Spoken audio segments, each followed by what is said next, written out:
السلام علیکم ورحمۃ اللہ وبرکاتہ۔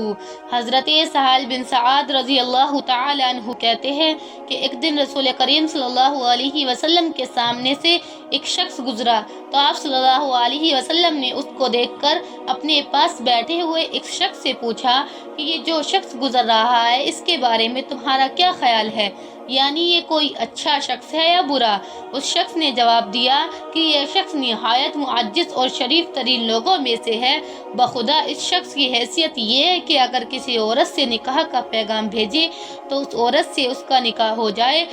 اور اگر کسی حاکم و سردار سے کسی شخص کے بارے میں کوئی سفارش کرے اس کی سفارش مان لی جائے۔ راوی حضرت سہل رضی اللہ تعالی عنہ کہتے ہیں کہ رسول کریم صلی اللہ علیہ وسلم یہ جواب سن کر خاموش رہے۔ اتنے میں ایک دوسرا شخص سامنے سے گزرا تو آپ صلی اللہ علیہ وسلم نے اس کو دیکھ کر اپنے پاس بیٹھے ہوئے اسی شخص سے دوبارہ پوچھا کہ اچھا اس شخص کے بارے میں تمہارا کیا خیال ہے؟ اس نے جواب دیا، یا رسول اللہ، یہ شخص نادر کلاس مسلمان ہے، اس کی حیثیت تو یہ ہے کہ اگر نکاح کا پیغام بھیجے تو اس سے کوئی نکاح نہ کرے، اگر کسی سے سفارش کرے تو اس کی سفارش قبول نہ ہو، اور اگر کوئی بات کہے تو اس کی وہ بات سننے پر کوئی تیار نہ ہو۔ یعنی یہ شخص اپنے فقر و الفاظ کی وجہ سے اتنی قدرت و منزل بھی نہیں رکھتا کہ کوئی شخص اس کی بات سننے پر آمادہ ہو جائے اور اس کی طرف توجہ کرے۔ رسول کریم صلی اللہ علیہ وسلم نے یہ سن کر فرمایا،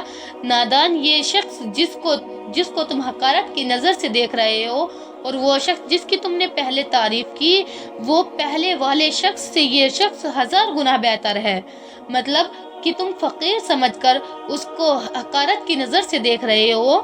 تو کسی کو دیکھ کر اس کی شخصیت کا اندازہ مت لگاؤ۔ جہاں تک اس بات کا تعلق ہے کہ حضور صلی اللہ علیہ وسلم نے مالدار مسلمان کے مقابلے پر غریب و نادر مسلمان کی اس درجے و فضیلت کیوں بیان فرمائی، تو اس کی وجہ یہ ہے کہ عام طور پر غریب و نادر مسلمان کا دل بہت صاف ہوتا ہے اور اس کی سبب وہ حق جلدی قبول کرتا ہے اور اللہ تعالیٰ کے حکام کی پیروی بہت زیادہ کرتا ہے۔ اس کے برخلاف غنی و مالدار یعنی جو امیر ہوتے ہیں وہ عام طور پر بے حسی